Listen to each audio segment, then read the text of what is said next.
Welcome to the playground where the players play. I'm your host. My name is Eddie Fluellen, and my guest on the playground, as you can see, is Kevin Dorsey.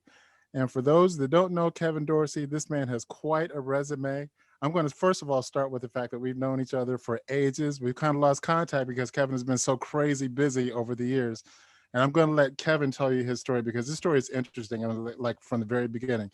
But I will warn you, watching Kevin, listening to Kevin, I'm already prepared to be in tears laughing. That's one of the things that's not on his resume, is that he is a crazy comedian. So I'm already prepared to be cracking up laughing here. So Kevin, welcome to the show. Hey, thanks, Eddie, and thank you so much for having me. It's great to see you. You're looking great. Thank you. As you said, I mean, hey, we hail from Akron, Ohio. Yes. You know, Yes. from Raw Soul to my little band, the Bitter End, to the Tropicana, where they're shooting people just to get a drink. And there you go. And before we go any farther, shout out to both of our friend Philip Ingram, because Philip was like, "Have you spoken to Kevin yet?" I'm like, "Kevin." So, oh my God. Yep. So again, thank you. It's amazing because we come from this little town. I mean, the state of Ohio in itself, I mean, it's just a mega bed for musicians, vocalists, and let alone funk and R&B. And to come from there and then to be where we are, I mean, Eddie, I mean, you and Philip and the guys, I mean, helped pave the way for guys like me. Oh, please. You know? Well, no. I mean, you got to remember, I mean, Switch was doing it when we were just thinking of when we can be able to do it, you know? I mean, you guys, and that's it. It was a matter of when, not if. you know, you're absolutely right. And I was just like, wow, when the opportunity came, and I had the opportunity to audition for Quincy Jones, which once again was set up by Philip Ingram. And man, I auditioned with 7,000 people from around the world. Jeez. And he had 4 positions open. And I don't brag, but I was actually the first one chosen from that 4. And myself, Saida Garrett, Daryl Finnessy, and David Swanson. And, you know, from that, it's just blossomed into, you know, me just pretty much losing my mind in disbelief of, right. of what I was, you know, what I was doing. Right. Before we go there, I want to go back to, I mean, even before that, because your story was interesting in that, like in the beginning, like you said, Switch was out there and all that stuff. And you had come to LA and you had, you know, I mean, we were all like, you know, doing our thing and all that, you know, and like I said, Kevin was just, I mean, we were all like just having fun, you know, trying to get our foot in the door and this and that and the other. Kevin was there and then Kevin disappeared. Yes. You know, and I remember thinking, okay, what happened? Kevin was here and then he wasn't. Okay. Yeah.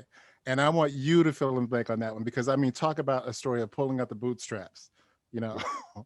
I left LA, went back to Akron, and ended up, I'll tell you, I was a minister of music at my church in Akron. And we had gotten a new pastor who was a young pastor. His name was Isaiah Paul.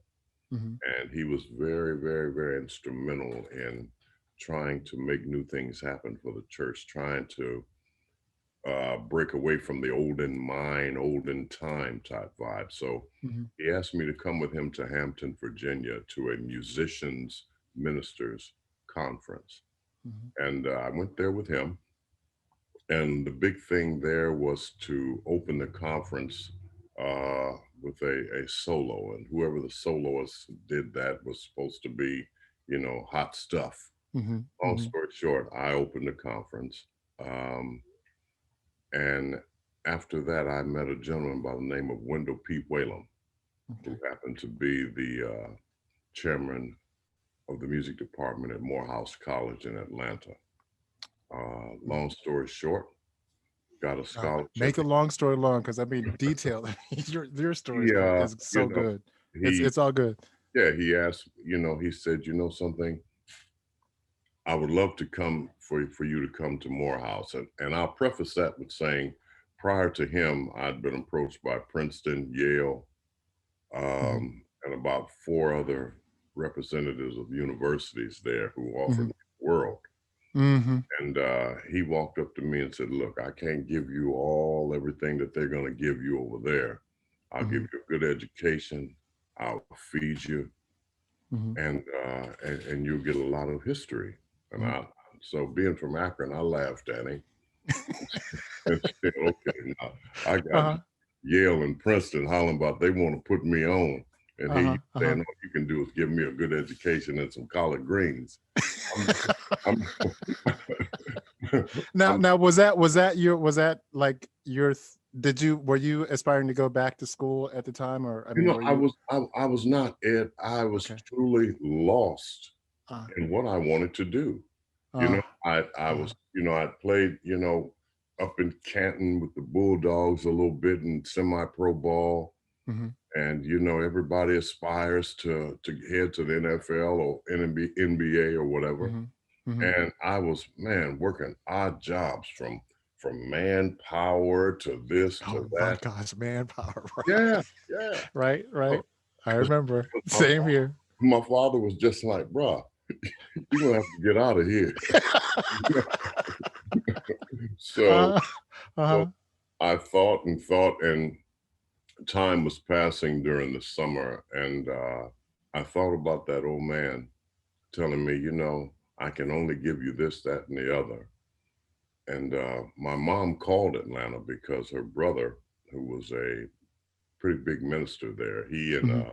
Dr. King Sr. were very, very good friends. He Oh also, wow. and he baptized Martin Jr. And Oh, okay. the churches were catty corner uh, down in Atlanta, and he was also a Morehouse man. Mm-hmm. So he told me, you should really consider coming here. Mm-hmm. And I thought about it, and by then, Eddie, I was 22, 23, maybe, Mm-hmm. Mm-hmm. and and so that was a big factor for me because I had that pride aspect working. I'm going to go down here and be a 23, 24-year-old, whatever I was, freshman. Uh-huh. Uh-huh. And Mm-hmm. so I called him and said, you know something, sir, I want to come to school. Mm-hmm. So he set it Mm-hmm. up. My parents and I jumped in the car and headed to Georgia. Mm-hmm. And I got there. They made me a residential advisor because Wow. because of my age in the freshman dorm.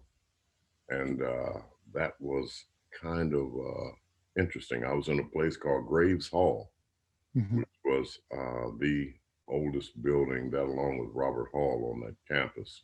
Mm-hmm. And, it was truly one of the oldest buildings because you had hot water maybe once a month, you know. And of course, it gets cold too. So, you know. uh-huh. Uh-huh. And so, I loved being there because, I mean, where can you go to school and you got Dr. Benjamin E. Mays walking the grounds, just meeting the young men and Mm-hmm. Mm-hmm. mentoring them, Maynard Jackson, Julian Bond. I Mm-hmm. mean, Mm-hmm. it was Black History Central on Uh-huh. that campus. And Uh-huh. I sang with the Glee Club there, which is world renowned. Mm-hmm. And I say in their quartet, and as well as a soloist. Mm-hmm. Mm-hmm. And moving forward to that, it was because of that Glee Club we were touring the West Coast here in LA. And Wow. In the Glee Club. yes, yeah, they Okay. toured all over the country. Okay. Okay. Tour, I mean, against different schools like Amherst and all these people who had these huge Glee clubs, and then you had this Glee club from this little black school that was just killing people, Mm-hmm. Mm-hmm. Mm-hmm. and so Philip and Zane Giles Mm-hmm. called me. He said, "Hey, how you doing? What's happening? When is your performance?" And I told them, and they said, "Well, guess what? Quincy Jones is holding audition." And I'm, Mm-hmm. well, Mm-hmm. that's great. Mm-hmm. Mm-hmm. But I'm getting ready to. In May, I'll be getting out of here, heading to Juilliard to do a double master's, and then to Michigan to get my PhD and go teach somewhere. Wow. Wow. Now, again, I want to reiterate that at the beginning of the Switch days, I mean, Kevin was there with us, and we were all like, just hanging and doing our thing there and all that. And again, to me, it just sticks out that, I mean, Kevin was, as you can hear, and as you can see, Kevin is a presence, So when Kevin walked in the room, everybody knew that Kevin was there, and then Kevin was gone. And we were like, I remember people knew the story, but I didn't. I was like, okay, what happened to him? Okay. And I really want that to people know that during that empty period that you were actually like getting it together. I mean, you were like, you were focused on, hey, this is what I got to do to get there, and you did it. So I'm sorry. So go ahead. Well, I mean, and it's interesting, Eddie, because what I do now was not even in my psyche then. I mean, I thought I was going to be a professor. And they said, "Man, Kev, he's auditioning, he's putting together this super group, you can do it." And I'm just like, I'm laughing, I'm saying, guys, I've really done a lot of work since I left you guys, And so I toyed with it. They got James on the phone, James Ingram. James Ingram. And James said, "Hey man, I'm telling you, you got a shot at this." And now let it be told too that Kevin, as you can hear, Kevin's got a distinctive voice, beautiful, beautiful singing voice, beautiful. So thank you. Anyway, and so anyway, our alumni gave us a picnic prior to our performance. Long story short, I snuck away from that picnic with them and went to the audition. Oh wow! Okay. So I got there, and Tom Baylor and Q were doing these auditions, and so Tom Baylor, she's out of my life. Tom Baylor, that guy. Man. And so I got there. What did I sing? Everything Must Change. And so I sang and played that, and they said, "Wow, you got a call back." And I said, "Wow, tomorrow I'm on the next thing smoking back to Atlanta." Right. Because we had to go back and fly back and perform for commencement. And so and literally just like that, I mean, you perform one song and they're like, "Please." I mean, there's no discussion here. And that was that. And so they said, "Find a way." And so no one naturally knew what I had done. I hadn't told. My director was the chairman of my music department. So I had to go back and find a way to tell him what I'd done. And so I manned up and did that. And he said, "Listen, I'm going to arrange it for you to stay with some alumni here, do that audition, and then they're going to put you on a plane." And now the alumni there in Atlanta or in the alumni here in LA. In LA. Okay. And so I said, great. So I spent the night with the alumni. The next day got up and went to the callback with Q.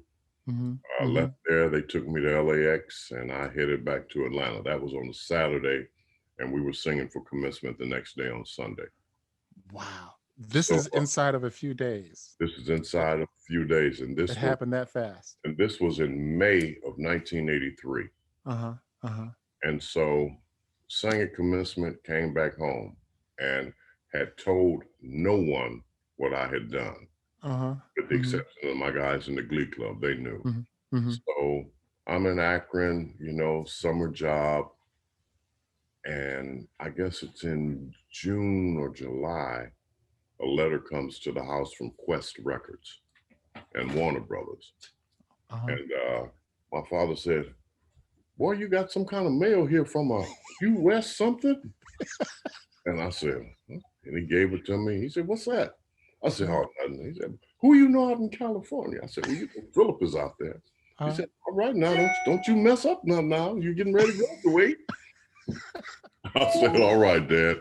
And so I look at the letter, Eddie, and it says, thank you for auditioning. We boiled it down to 2,600 people. Wow. We boiled it down. It was like, really? All right, okay. And you took the time out of that 2,600 to send me a letter stating that. And so the summer's going by, Ed, and I start getting these letters every other week. Boiled it down to 1,500. We boiled it down to 750.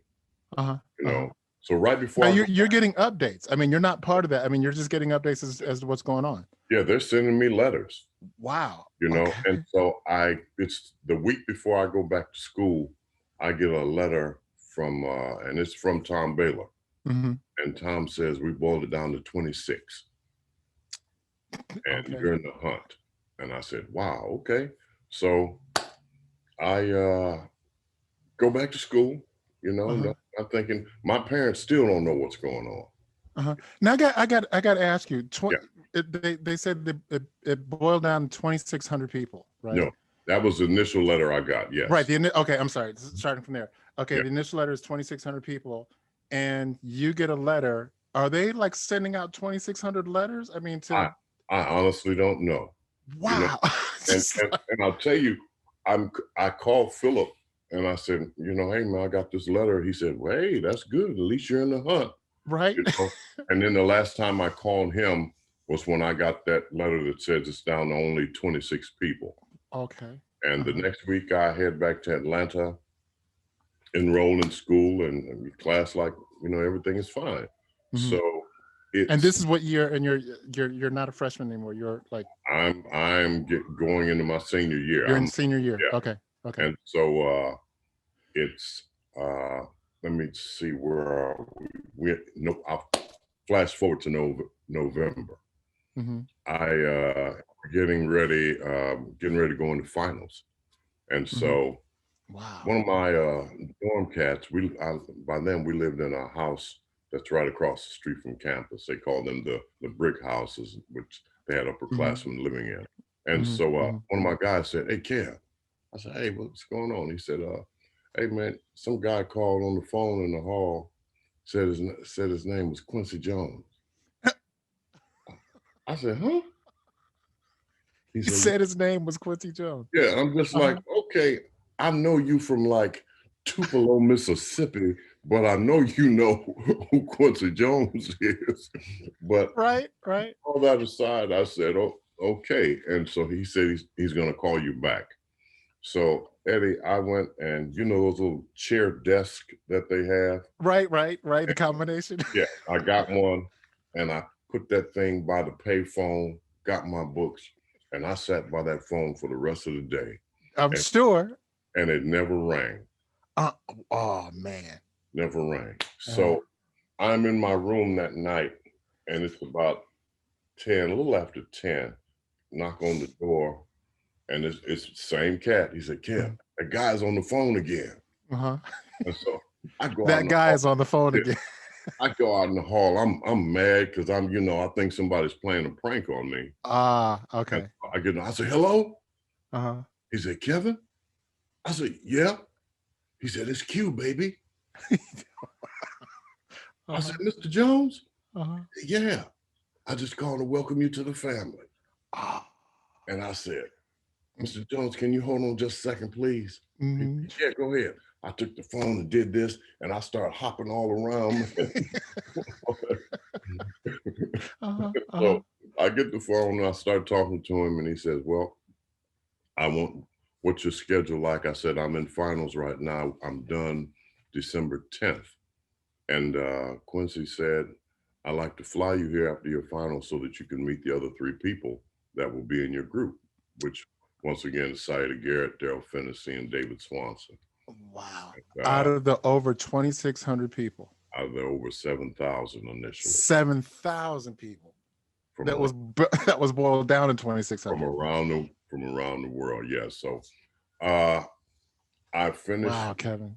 my finals, jumped on a plane to LA, met Daryl and everyone else.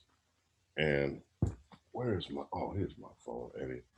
And you mentioned Saida Garrett. Yes, I met Cy. Man in the Mirror, Saida Garrett. Man in the Mirror, and a little bit of everything else. And a little bit of everything, exactly. You know, and it was, I don't know if you can see this, but my goodness, that. Wow. Yeah, that was. I love it. I love it. And thank you for sharing that. That's awesome. Yeah. And so I met them, and they started, man, everything was just going so fast, Ed. I just boo. Flew back home. And Kevin, I was going to ask real quick. Now, you're, like you said, everything's going so fast and all that, but at the same time, I mean, you still have your studies in college that you know.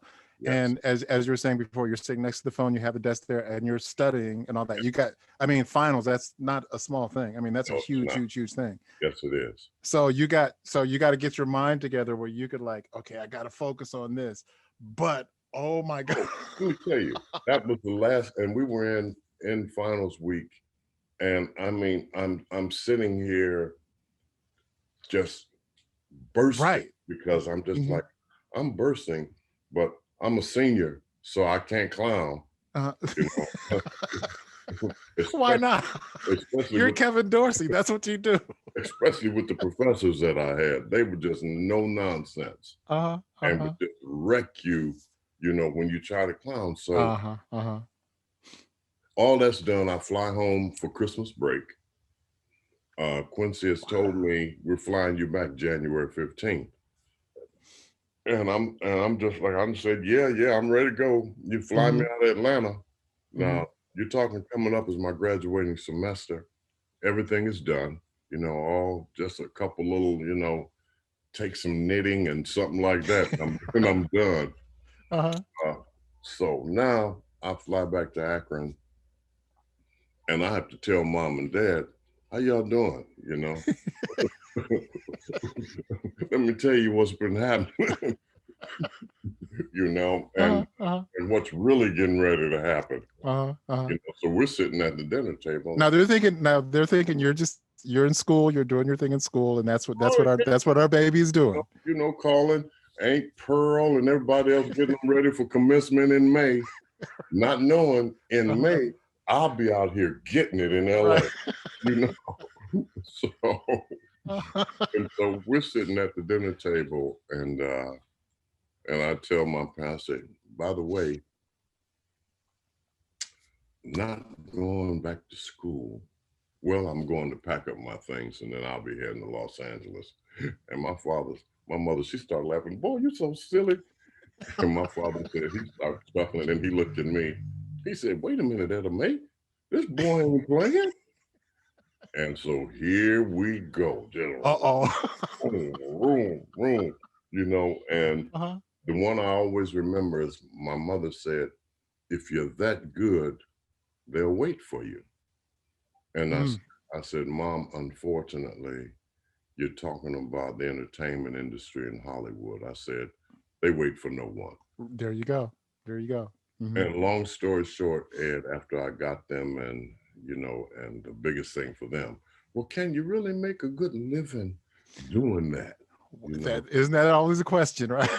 Can't you get a real job? Talking about Goodyear Aerospace and right. Engines and all that. So, the rubber companies of Akron. You know, so with all that being said, they understood as well as they could. You know, and now they knew. Had you gotten to the Quincy Jones part yet? Yeah, I mean, they knew. Yeah. Okay, they knew who he was. They knew all that. Okay, you know, but I mean, that didn't faze them, right? You know, no, so they understand that time card. They know hitting that time clock, right? You know? So right. I go back to Atlanta, and to do the most difficult thing in the world, and that's tell Dr. Whalum. And Dr. Whalum, by the way, is Kirk Whalem's uncle. Oh my gosh. Okay. Yeah. Okay. And so, and I was in school with Kirk's younger brother. And when you Kirk start, Whalum, jazz great. oh my God, when you start thinking about the guys I was in school with, I mean, Dexter King, Martin's youngest son, I mean, Abernathy, Spike Lee, Oh my God. I mean, we were all down there at the same time. And but I get back to school, the biggest thing I have to do is I have to tell Dr. Whalum that I'm leaving. And that was the most difficult thing for me, Eddie, because for me, this was a man who pretty much, as I always say, gave me a second chance at life as an adult. I mean, this man gave me a free education, and it wasn't free because, believe me, I had to work. Right, And right. And so I told my guys, I mean, the buzz was going around because, you know, everybody was just like, da, da, da, da, da. And I was going to class. Even though I was leaving January 15th, I'm going to class like nothing's going on. Oh, right. See Dr. Whalum and he say, do you need to talk to me? Oh, wow. I said, oh, no, sir. Everything's fine. How you doing? Oh, yeah, I thought you needed to talk to me. I said, no. I said, all right. I'll see you at rehearsal. I said, yeah. Another day go by. You sure you don't have something you need to say to me? What? No. And long story short, Doc and Quincy were friends. Oh my God. And so he already knew.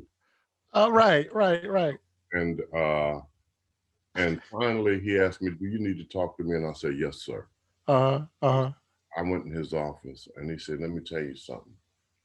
As a man, don't ever forget when you have something that you need to say, handle your business.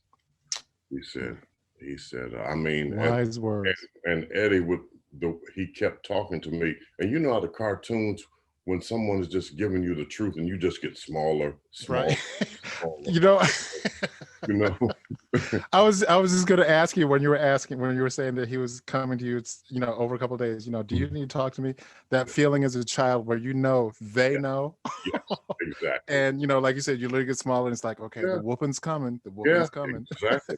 You know, and so he said, you know something? He said, you've been amazing here. He said, and all I can ask from you is that you represent me well. That's all right. Wow. And that was that. I had a little yard sale in my room and they were buying, I mean, my scoring conducting batons. I mean, they were just taking everything. And then I got here and it was just on another level. Wow. You know?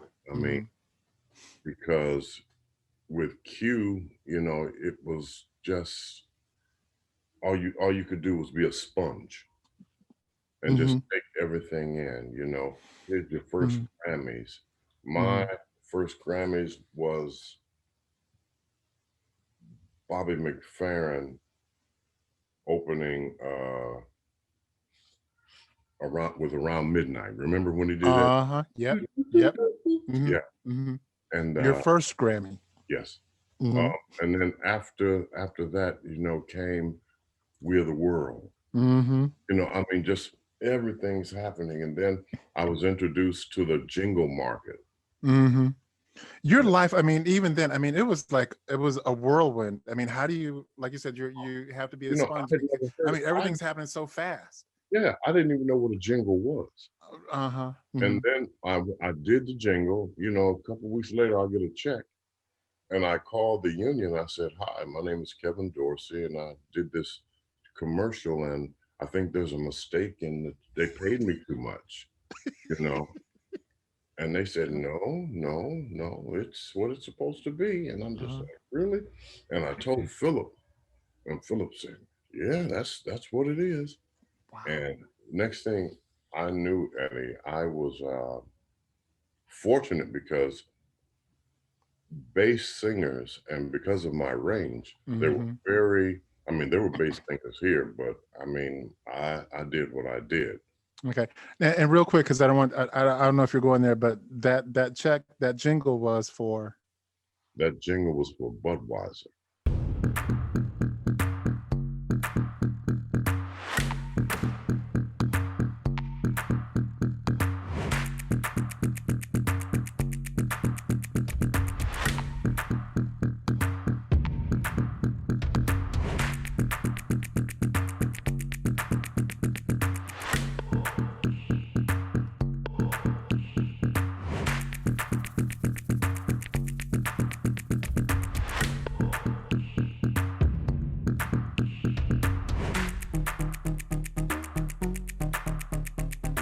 And Yeah, before we go too far, on the Budweiser commercial, that was during a time when Budweiser was like coming out with some really good commercials. I mean, they were like iconic they were commercials. late.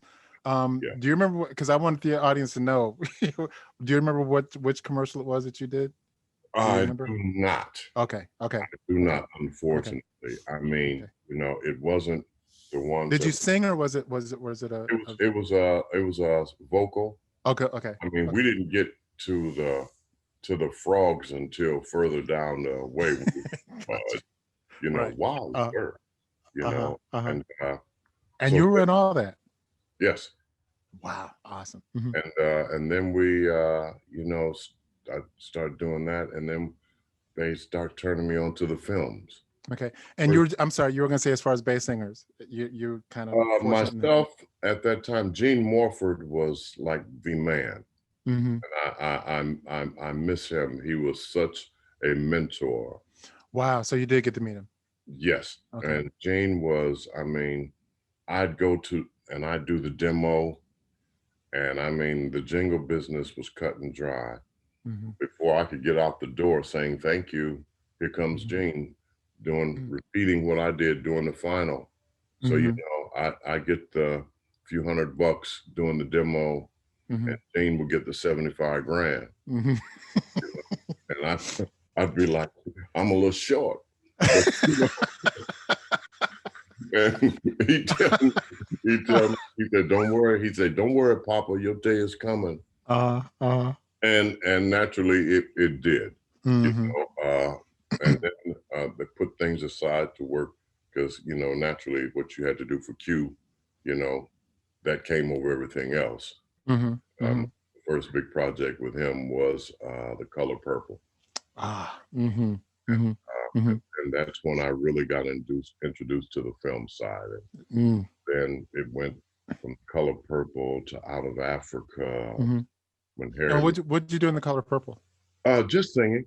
Okay. Yes. Okay. Just singing. Okay. Well, I'm sorry. And like you, we've been doing this so long, you know, that you just don't think about it. Right. I hear you. It's my job. This is what I do. So, right. So then, I mean, when Harry Met Sally, the A-Team, and then television, and then I was working on a film called Ferris Bueller's Day Off, and Ira Newborn was scoring the film, and we had really had a long day, and we had wrapped up, and he said, Kevin, I need you to record and say something for me.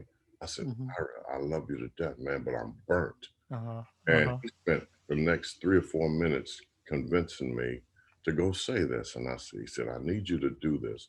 It's been done, but I need you to really fatten up and do your thing. You just gotta say these 3 things. I need you to say the sun, beautiful, more beautiful, laugh, and oh yeah. I said, okay, let's go. There, I get behind the mic. I said, oh yeah. And there it is. And beautiful, more beautiful. You know, and I mean, I don't need to say a whole lot more because right. And that exactly. That was in 1985. And were you part of the you were the song that you know all yeah. stuff. Well, here's the thing about that. A group out of Germany called Yellow composed and did that piece. Oh, okay. When they added me because they just felt it needed more just oomph on those. Okay, so that is your voice on that. Yes. Oh, okay, yes. I thought so. They did it initially and dating us VSO okay. the tape. Uh-huh. VSO the Oh, tape. wow. Yes, to get Okay. it da da da da da. Uh-huh. Me, they didn't have to VSO. They just had to put the effect on there, you know. So Uh-huh. they just pretty much, like we call it now, just stacked it, Right. you know, to what they had Wow. done. Mm-hmm. And from there, it's done everything from every commercial to everything else that you can think of. And I'm blessed to reside on all the uses that they use it on. Exactly. And I was just going to say, now you've done all this other stuff. Like you said, you did The Color Purple, you did, you know, like everything else that you just mentioned. When you hear that one, I mean, that song is like iconic. I mean, everything, I mean, Ferris Bueller, first of all, is an iconic movie. And that part specifically, I mean, it's like, and the wow. thing that's so funny is now, and I thank everyone who does it, because, you know, we can't see and hear all mediums. And so someone, and it just happened twice last week, someone said, hey, I just heard this on blah and blah. And I said, oh, thank you. I called the union. I said, hey, go get them. and people, I mean, there's pretty much nothing they can do about it, but just go ahead and get mad and sign a check. Right.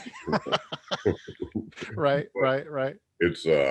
It's been great, but you know, to do what I've done, I mean, you forget more. You know, someone says, you know, Austin Powers. Someone says, oh, brother, where art thou? Someone says, all the Lion Kings and Jungle Book, Little Mermaid, The Beauty and the Beast. And then you go to the records and with Stevie, Michael, Luther, Streisand, Sinatra. Right. I got to ask you a question real quick, just for me. Okay. You named a bunch of favorite movies of mine. Oh, Brother, Where Art Thou?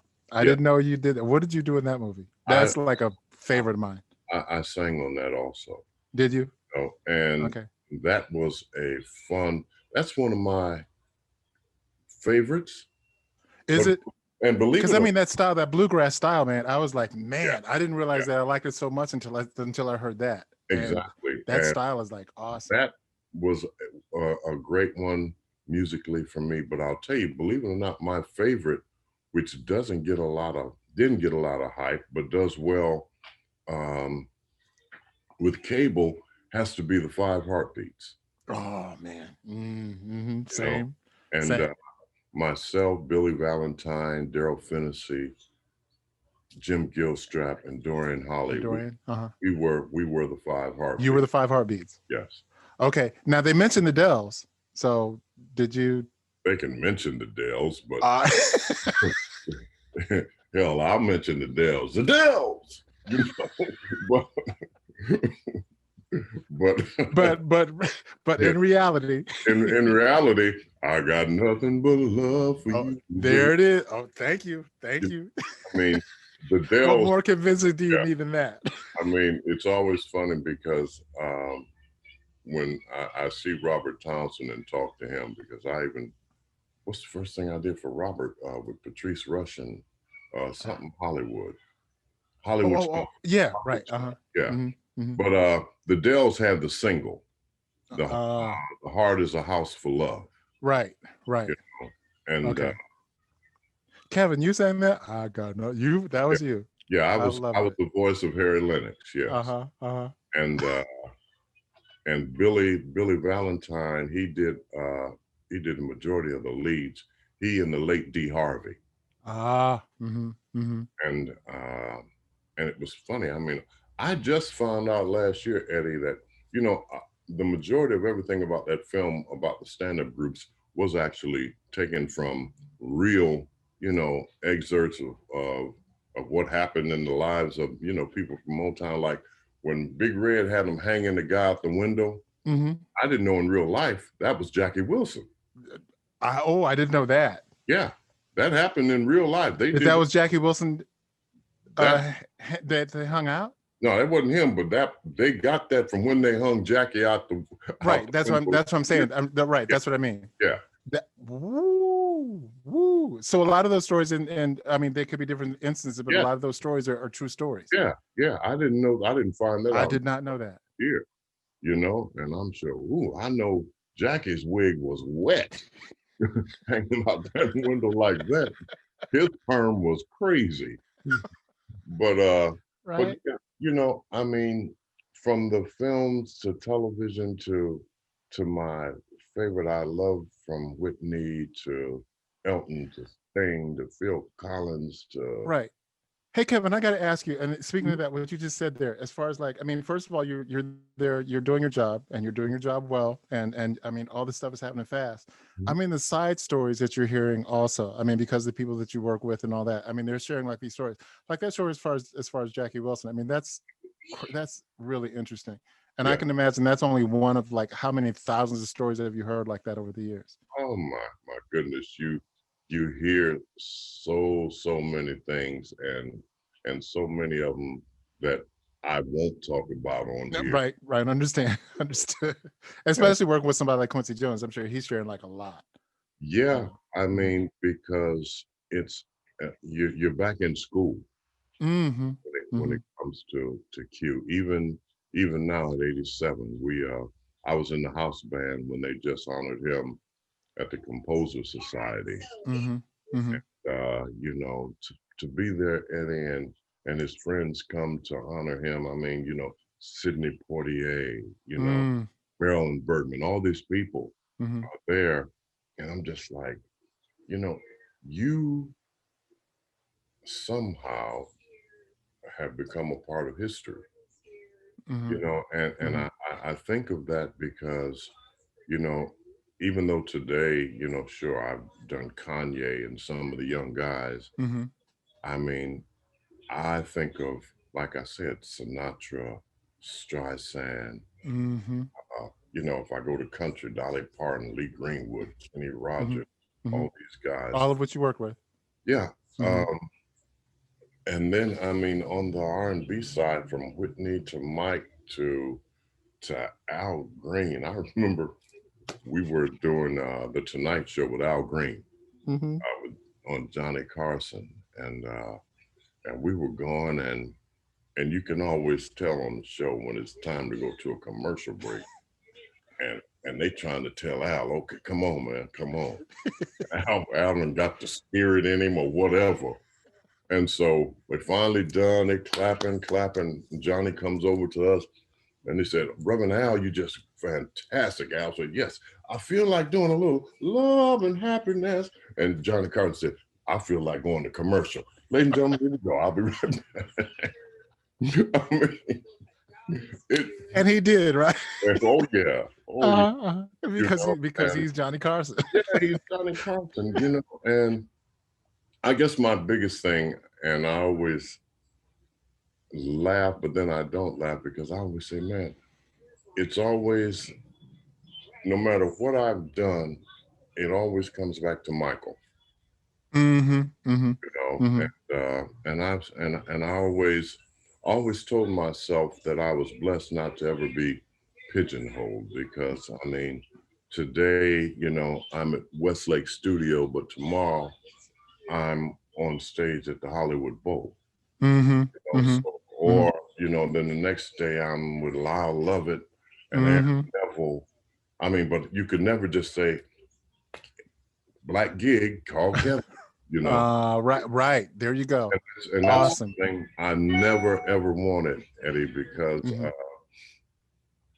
And it's when real easy to fall in that pigeonhole. oh, it Super is, easy. It really is. and one of the things that have killed us is, you know, as talented as so many of my brothers and sisters are, they still refuse to get that little book and learn about those notes. Mm. Refuse to learn to read, you know, Please speak on that. and Please Eddie, speak on that. it has kept them out of so many jobs and the revenue that they could have generated Mm-hmm. by being able to, okay, this is an A flat, this is an Mm-hmm. flat, oh, this Mm-hmm. is fine, this is a major, this is augmented, that's a major nine, this is out. Mm-hmm. Mm-hmm. Just, and don't even have to go that far, just Right. FACE, every good boy does fine, and know where it is, Right. you Right. know. Mm-hmm. But some, are just, hey, I Uh, can sing my butt off and I ain't gonna worry about it. As you know, I mean, I'm an Yeah, advocate of that. I mean, when I first started learning how to, I learned when I first started learning music, I learned how yeah. to read. I mean, right from the very beginning. And I've had like musicians. I mean, even here in Las Vegas, they're like, "Man, do you know how many jobs that you get over everybody else because you know how to do that?" I'm Yes. like, "Right." And how much time does it take to learn how to do that? To just take that time. Exactly. And I love that. Again, I love that about your story because, like I said, I can't say it, I can't stress enough that you were there and then you weren't because you went and, like I said, you pulled up your bootstraps and said, "Hey, this is what I got to do, and I'm going Hmm. to go do it, you Hmm. know, and I'm going to take it to the end, you know." So I'm really glad you mentioned that because I mean you're a true advocate of that, and that's so important in this business. And it's great because I teach on and off at the California College of Music out in Pasadena, Mm-hmm. and we get students from around the world. And it's a small school, but it's, man, it really cranks out a lot of great musicians Those are usually the best ones, the small and ones. and vocalists. Mm-hmm. And I always, always, always, you know, they they see and hear about what we do, Eddie, and you know, I'm one of those people coming from Akron, Ohio, that we weren't raised on fooling ourselves. Very You true. had it or you didn't.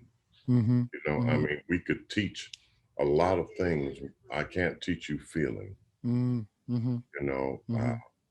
my goodness, like I said, you, Philip, Howard Hewitt, Mm-hmm. Ingram, Vesta Williams, Yep. uh, Yep.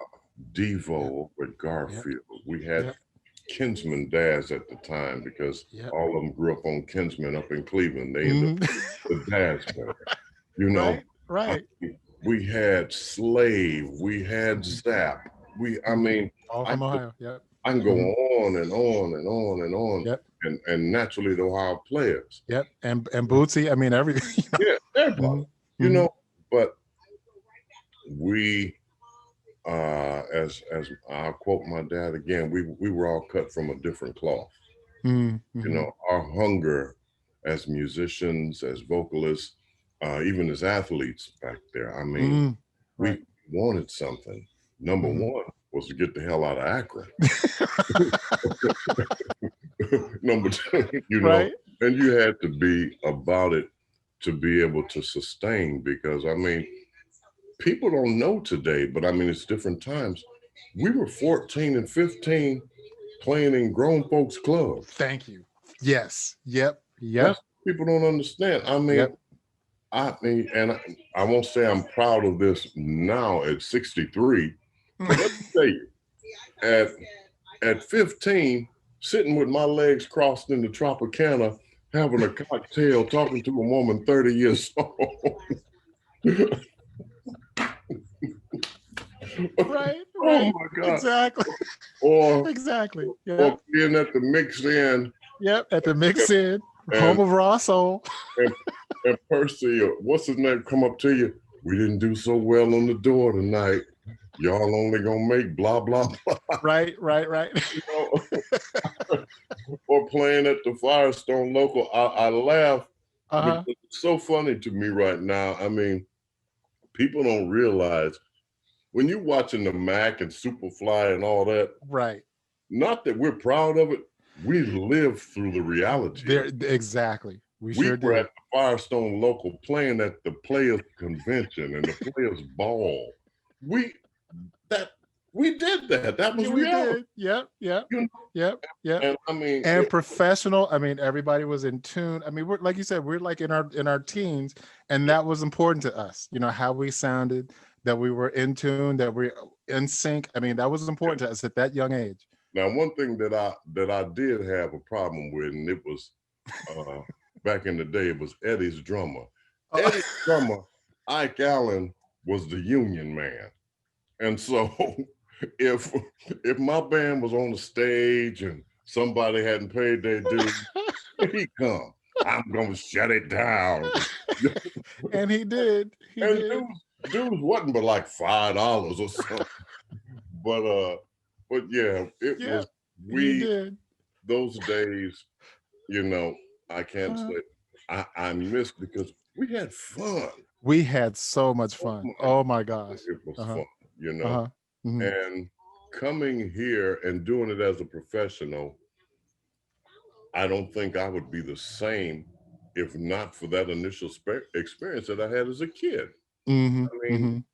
for us, I mean, the creme de la creme was when you get to play in the Civic Theater, you know, Right, right. or That was our Carnegie Hall. that was it, you Yep. know, and then Yep. from there it went to E.J. Thomas, There you go. Oh my God. Yeah. you know, I mean, I'm loving this. You're totally taking me back. and Yes. then, I Yes. mean, even back during the days of, my goodness, we had a place up in Cleveland that was in the round. It was called the Front Row, Yes. Yep. Yep. and the stage would slowly turn around, and then we had Blossom Music Center. Blossom Music Center. Yep. All of those came after all what we used to. I used to Hmm. call it all OK Corral, because what too many of those joints that we went in that somebody wasn't getting shot at or something, you know, back in the day. But Right. Right. it's we're a long way from that, Hmm. Hmm. you know. I, But I got to say, because you're talking a lot about Akron now and all that, and as you can see, I mean, just talking to Kevin or whatever, this is Kevin Dorsey. This is him. As you still humble after everything we've been through, even growing up, still humble. This is the conversation that you would have with Kevin Dorsey, just like this. You can see he's got his Cleveland Browns T-shirt on, you know. And you probably, this is what I always tell people when it comes to me, you know, oh Eddie, you know, this is Eddie with Switch, this is Eddie with this is Eddie did that. And I tell, as in fact, my cousin made a shirt for me. I'm just a musician from Akron, Ohio. mhm, And I can see that in you. You know, I mean, you're focusing on Akron. I'm proud to be from Akron, Ohio. I yes, mean, right now it's known as like the home of LeBron James and all that. And I joke, well, you know, but before that, it was home to, and I'd run down the list of all of us that are from Akron, yes, Ohio. You yes. know, And so I tease him because I was fortunate enough uh, while I was touring with Michael too, and almost, and my mother had to straighten me out. I was in Paris or someplace. Anyway, they were giving me the key to the city in Akron, mm, and I asked my parents. I said, "Well, can you go pick it up for me?" And naturally, once again, got read the riot act. right. I'd gotten too big for my britches, as they say. So, you know, I You love. actually asked him to go pick it up for you? I certainly did. Wow, Kevin. And they just like, you better get on a Gulf Stream or whatever you're gonna get on and get to did, act. that, did that start with the classic boy? My father said, "Boy, don't make me pull my belt off. I don't care how old you are." You know. I can So still. yeah, yeah. You know, Uh-huh, so uh-huh. it's interesting. I always LeBron's youngest son, his oldest son, Bronny, Hmm. and my oldest son. I mean, they're good friends. They all play Hmm. basketball Hmm. together. And I Hmm. always tell him, and then my young son and his young son are good friends. And I always tell him, "Don't tell your dad, don't forget, I got the key to the city before he did." Now, now he's doing a lot of things, but So right. yeah, I knew your mom, But you know, all that. But uh-huh. it's a lot of people, Eddie, they don't claim their home. Mm, mm-hmm, I mm-hmm, mean, you know, like any small city, ours is not what it used to be when we mm-hmm. grew up. Right. Akron was fantastic It was. It was. from It was. the Like you rubber said, that's what I boat, tell everybody. I'm just a musician from Akron, Ohio. yeah, You know, yeah, I'm good with that. from the soapbox From the derby, soapbox derby. you know, to That's right. The buying, world renowned soapbox derby. That was in yeah, Akron, Ohio. you know, to going up to Grapevine buying records and Yes. Yes. Wooster Hawkins and Yes. Summit Hmm. Hall, Rolling Acres, Yep. uh, Yep. Yep. or downtown Akron during the holidays when they have the windows at O'Neill's and Beautiful, Kelsey. wasn't it? It was You know, beautiful. It really I was. I treasure that because Hmm. that was a part of me. Hmm. Hmm. And no matter where our profession takes us, I mean, we will always. I mean, my God, we've been out here for so long now, but Hmm. will always be home. Exactly. Same here. Same here. And I'm quite proud of that. Thank you. Thank you. Again, same here. Same Yeah. here. When we first came on, just before we actually went on air to do this show, Kevin, Kevin's got on his Cleveland Browns t-shirt and all that. And I kind of joked with him because he's talking about the fan that he was. And I told him I thought I was the only one. Exactly. So that's awesome. And I love that. Love that as well. That's great. And like you said, Akron, shout out to Akron, Ohio. Big time, Shout out. So I've from film to television to phonograph recordings, I've sat on the board of directors locally and nationally for AFTRA and SAG for like 17 years. Wow. I sat on the board of governors for NARIS, which is the Grammy. And because you have to be active, if you're gonna have a complaint, you need to get involved. So very well put. I Excellent. have done that, and I have, like I said, had the pleasure of, my God, working with the best of the best. I have, and that's something coming from Akron or from anywhere you can be proud of, but to do what I've done, to do what you've done, to do what we from home collectively have done, is, always call us the stars behind the stars, because, you know what it's like, because at one time you were on that pedestal. Switch was an amazing, talented group. Thank you. That everyone knew was going to be the answer, to Motown losing the Jacksons. And they were, and people can't say, you have to remember, being a part of music history is something that everyone doesn't have the opportunity That's true. to do So true. and or be, and I think of that because now, we can walk down the street and no one really knows who you are. Right. Ed, I'm good with that because my notoriety comes from my peers, like yourself. I don't need to be a household name. Thank you. Thank you.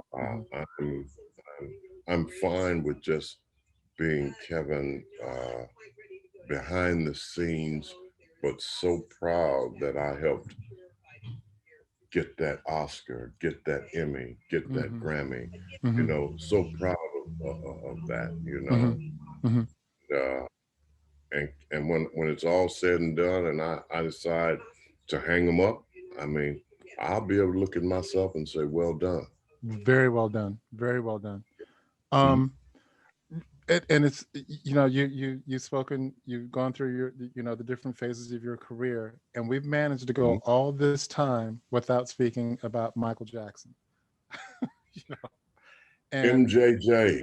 Yes, and Kevin was the vocal director, assistant music director to Michael Jackson during the Bad Tour and the Dangerous Tour, correct? I did every solo tour he had. I did. Okay. Dangerous, and that is no small thing. What you did. Heal the World, History, touring with Mike. That opportunity became afforded to me once again by another audition, and I was called by Daryl Finnessy, and it ended up being myself, Daryl Finnessy, Dorian Holley, and Sheryl Crow. Oh, right, that's right. I forgot about Sheryl. Right. Yeah. And as we know, Sheryl, once we finished touring, left there and did her thing, and still does. Touring with Michael made me even more of a perfectionist. He and Streisand are probably the most difficult people when it comes to being on top of your game that I've ever worked with. Okay, and you mean that in a good way, as far as being difficult? This is what you got. Got you. Okay. Yeah. you better be on. Mm-hmm. Our show with Michael on the Bad Tour, 2 hours and 26 minutes. We were closing with Man in the Mirror, and we were 35, 40 seconds from the end of the song, which means take a break, get a breather before we run the set again. And so about that time, and suddenly he said, ho, ho, ho, ho, ho, ho, and pointed up to a spotlight. That's the wrong light. We can't have that in the show. Let's try it again from the top. Let's try it again from the top. From the top of the show. He saw and heard everything. I said, okay, let's go. Let's top of Man in the Mirror. And I saw everybody scrambling around and doing this. I said, what are they doing? They said, no, make the top of Man in the Mirror. We're going to the top of the show. Wow. Wow. So that little lighting mistake, when there was 30 to 40 seconds left, I thought we were going to just redo Man in the Mirror. Fix that and go on. We're going from the top of the show. So they're reloading pyro, doing all that stuff. Jeez. And that was him, you know, and I tell you that, Eddie, because when I was one of the people who always got interviewed when Mike didn't feel like doing it. And they would always say that if we could say one thing about your show, it's too perfect. And okay, and said, that's a good problem to have. Yeah. And they said, why is that? And I said, well, they say to err is human. And I said, all of us on that stage tried for 2 hours and 26 minutes to be as less human as possible. Wow. You know, and but Michael was an amazing person who should still be here. I mean, he afforded me a life of just, man, I mean, I've dined with kings and queens, and you know, I've gone around the world 6 times with him, you know, and I speak with Michael alone, just with Michael, let alone everything else you did, but just with Michael. You know, but we were in Wembley Stadium, and we were getting ready to say our prayer to go on stage, and suddenly I hear all these radios, and here come all these Secret Service type guys in, and I said, what's going on? And Michael looked up, and we're just like wondering what happened and what's going on. And so in the middle of all these Secret Service guys, here comes Prince Charles. And so Prince Charles. There's Prince only Charles. one. So, he's shaking all our hands. How you doing? Have a good show. And he said, Michael, I would appreciate it if you guys didn't perform Dirty Diana tonight. Wow. Because of for obvious reasons. And so I said, okay, Your Highness, blah, blah, blah, blah, blah, blah. So he leaves, and we get ready to say our prayer after talking about what we're going to replace Dirty Diana with in the set. And suddenly here comes these Secret Service guys again. And I'm just like, man, what's happening? This time it's Diana. And so she came in, hugged everybody, and her and Michael laughing. And she said, guys, I want you to sing that song like you've never sung it before. I knew that was coming. Are you serious? Really? And so Mike said, okay. So we're doing Dirty Diana, and from the stage, you can look over into the royal box, and she was just, and he was sitting there like this, looking like if I could get my hands around the neck of that man. He was hot as fish grease, Ed. And you can see it. Royal box is right there. Right, and it's right. You know, and she is grooving.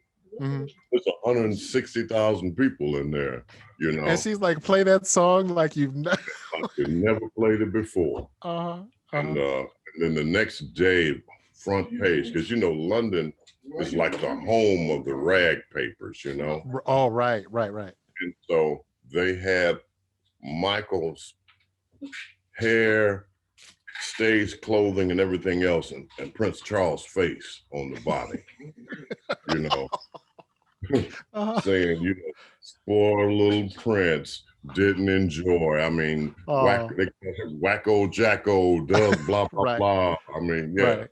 So, you know, I mean, my God, I remember doing when the Prince of Brunei, Sultan of Brunei, excuse me, had had us over there for his 50th birthday party. I'm just like, you really get it in. I mean, to have Michael Jackson for your birthday party, it's not like you know, having Homie the Clown or something like that over here.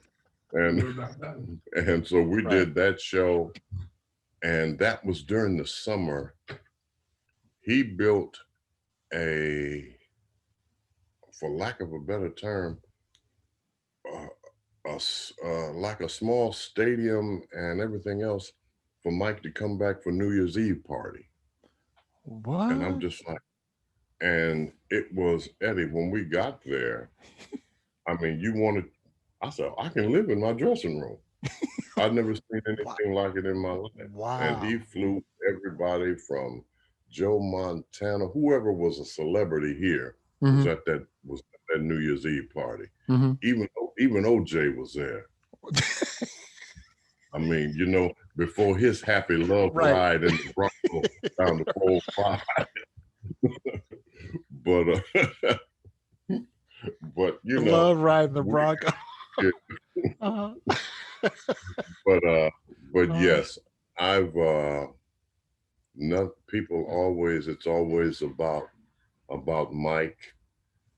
And you know, I was there through all the times. I mean, when the allegations came up the first time, we were in Mexico City. And that's when they deposed him. And when they did the depositions, I mean, they took our passports. They would not allow us to leave the country. Wow, the whole band. I mean, the whole staff, everybody. Everything. I mean, and you're talking about a lot of stuff, because we got held up. We did our shows. They allowed the performances, and then after that, they froze it. They didn't want anything to leave that country. And you're talking about, we had 2 private jets, one for the band, one for Mike and his people, and then we had 5 jets for staging and equipment, including 2 Russian Antonovs, which you just drive the semis right on the plane. And but we were there. We were in Mexico for just a little under a month. You know, and waiting. Yes. I mean, between the tour and then waiting. Yeah, just waiting for them to finish their depositions. Wow. So I mean, everyone was coming through, Van Halen, Madonna. I mean, people were coming through performing, and all we did was chill and go to shows. Wow. And they're coming through, they're performing, and they're leaving, and you guys are still waiting on that whole process to go. Yeah. Wow. Yeah. Yeah. And Kevin, so, you obviously got to know Michael as a person. I mean, how was that? I mean, how was he? One of the most amazing people that I ever known, but also, Eddie, one of the most misunderstood people that I've ever known, due to the fact that, I mean, you didn't get a chance to, you know, go and hang out with people. I mean, Michael trusted his band. He trusted seniors because of their knowledge from life and in life. And he trusted kids. He trusted people that couldn't hurt him. You know, you hear all the things, you know, hey, about this. No, he didn't have the childhood that we had. I mean, I'm sorry. Unfortunately, there's a lot that comes with being great. Right. And at that age, beginning at that age. Yeah. You know, and that's just one of those things that you're not, when you come from Gary, Indiana, and Akron, Ohio, I mean, you don't, you're going to trip and fall, or you're going to, if you don't have that great parental background in which which he did. I mean, Joe was tough, and Miss Catherine was mom, you Mm-hmm. know. But I mean, he man, I'm independently wealthy, and I want to do some things. I think I've been in every amusement park around the world. Mm-hmm. You know, Mm-hmm. I mean, it's nothing like going to Disneyland in Tokyo, and they shut down the The entire whole park, park. and Mm-hmm. nobody's in there but my band. Mm-hmm. Mm-hmm. So Mm-hmm. there's no waiting on rides. You know, Mm-hmm. you Mm-hmm. if it starts getting chilly, I can go in the Disney store, get a sweatshirt, and see you. Mm-hmm. You Right. know, it Mm-hmm. was and people all around that park are just lined against the fences just to get a peek at Michael. Wow. You know, and he's Mm-hmm. just running around and just having fun. And I mean, yeah, you can. I always said there's more things people do as adults. I mean, his thing was having fun doing childish things like going to amusement parks and all that. Who you are? I mean, Mm-hmm. it's a lot of adults got worse vices than that. There you go. There You you know, go. Mm-hmm. Mm-hmm. Mm-hmm. I mean, it's did you want to ride a roller coaster or smoke a crack pipe?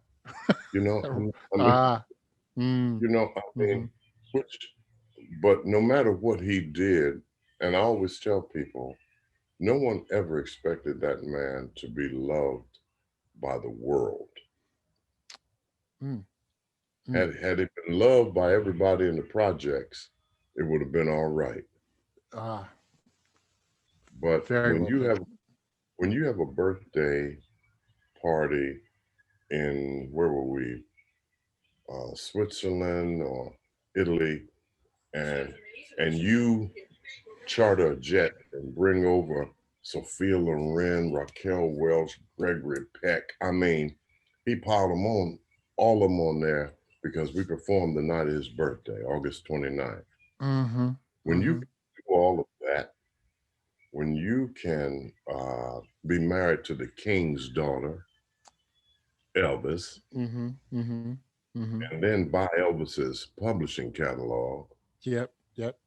when you can do all that, which, you know, you might as well start singing, "Oh, I wish I was in the land of cotton." You know, you know when you can buy Right. the Beatles catalog, Mm-hmm.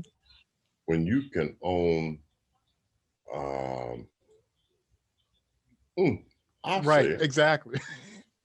uh, part of Disney, Uh-huh. Uh-huh. which most people aren't aware of. He owns When part of Disney. you own the largest catalog at the time in music publishing in Yes. existence, Yep. Yep. but then turn around and give things back. Little Richard, here's your catalog, and Mm-hmm. here's 5 million to go with it. Uh-huh. You know, here's this, here's that. I mean, you know, they didn't expect Peter Pan, the Pied Piper, to give. Mm. You know, Mm-hmm. they Mm-hmm. expected him to not be that person who truly wanted to heal the world. You Wow. know, Mm-hmm. and they didn't expect to see at the edge of our stage ethnicities from all around the world Wow. Mm-hmm. crying and Mm-hmm. holding their hearts and doing all this for this black man on this stage, Right. you Right. know. And that's the thing about Michael. Michael never saw color, Mm-hmm. Mm-hmm. and believe it or not, was one of the most well versed people that I knew in Black history. Mm. But you know, I mean, most you had a lot of black people that really just well, look at him, everybody, the king of pop. How come he can't be the king of R&B? Well, Ah. Bobby, Bobby Brown had that sold up, you know. You know, didn't want to. According to he and Whitney, Bobby was the king of R&B. You Ah. know, even though he was out selling Mike, he was doing all whatever he was doing, you know. But I josh at that. I mean, I know Bobby, and hey, man, do your thing. Right. But there's enough for everybody. So, yeah, it's enough for everyone. But Eddie, Michael should still be here. Thank you. I agree. I never delve into what happened with that and all that, because I always tell people, once again, I always relate to my father. If you weren't there and didn't see it, you don't know. Thank you. Thank you. But I miss him. I remember sitting in his trailer with Lavelle Smith, who was one of his choreographers and dancers. And he told Lavelle and I, this was years prior to him passing, he said, you know, I'm not going to live long. Wow. And I said, man, don't say that. He said, no. He said, look at history. Look at Lenin. Look at this one. He just started going down. Gosh. He said, no. He said, they don't want us to live. He said, because we bring things that they don't want. They don't want love. They don't want peace. He said, so yeah, he said, I won't live long. I'll never forget that. And Lavelle. You were there when he said that? Sitting right. Wow. I'm here. He's here, and Lavelle is here. And when he's talking about look at history, I mean, that's what a statement that is. Yes. I mean, how profound is that? I mean, wow. You know, and I'll tell you, Eddie, I was at his service. I was listening to everyone. I mean, I had Farrakhan sitting here. I had Jesse Jackson sitting here. You know, and I was just like, I'm in a real interesting sandwich right here. You know? But I was offered, I don't know, I think the last count was between 11 and 1,500 interviews to speak about that. Since his death.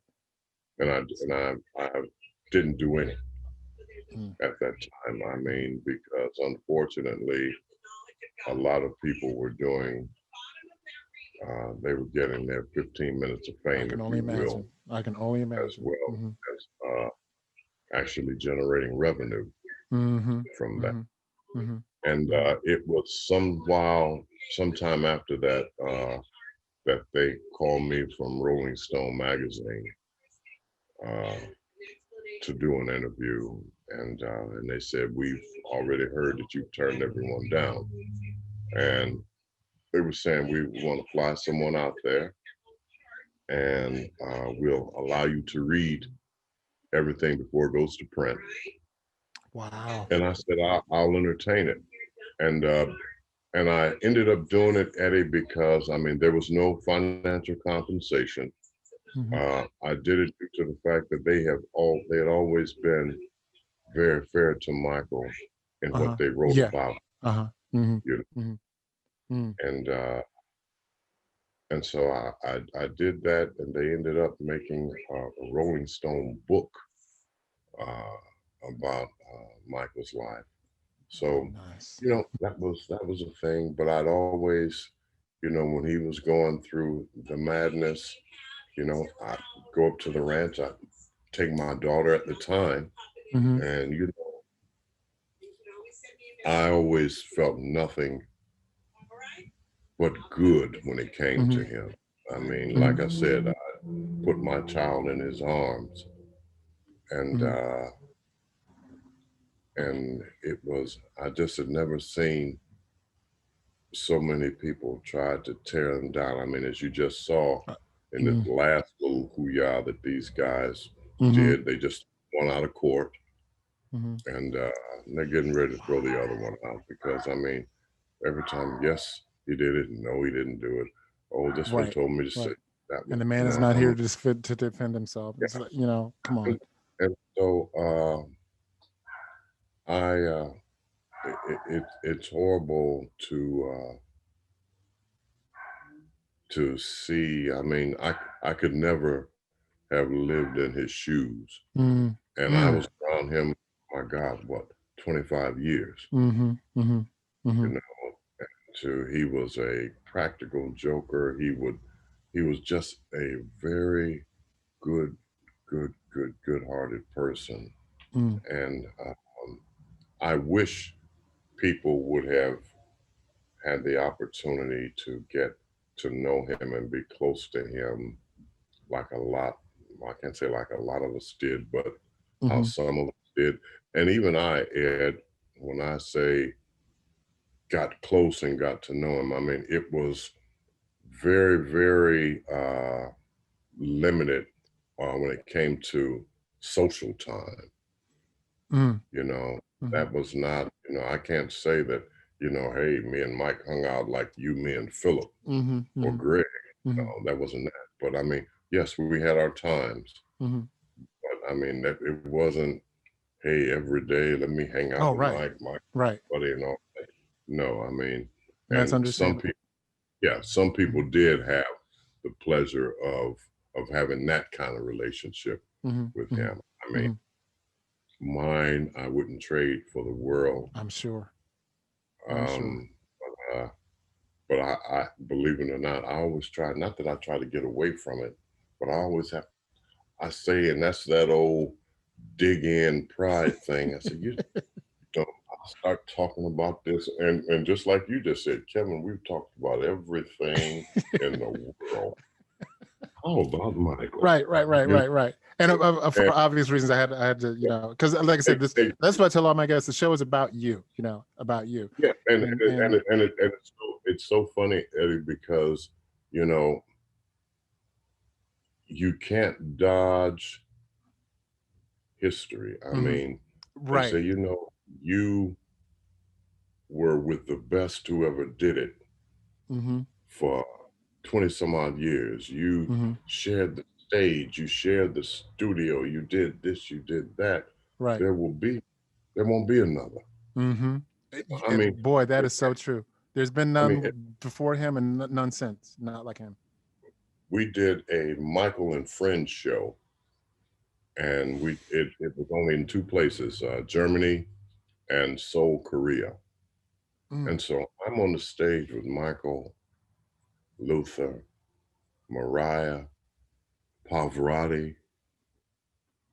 I mean, it's when you just talk about guys, and I mean, Bocelli, and these are people who, we're doing Michael songs, and I'm just like, the legendary history on the stage, the people who are there, I mean, once again, it takes me back home. I mean, I'm just like, man, the legends I had at home was Bubbles McKinney.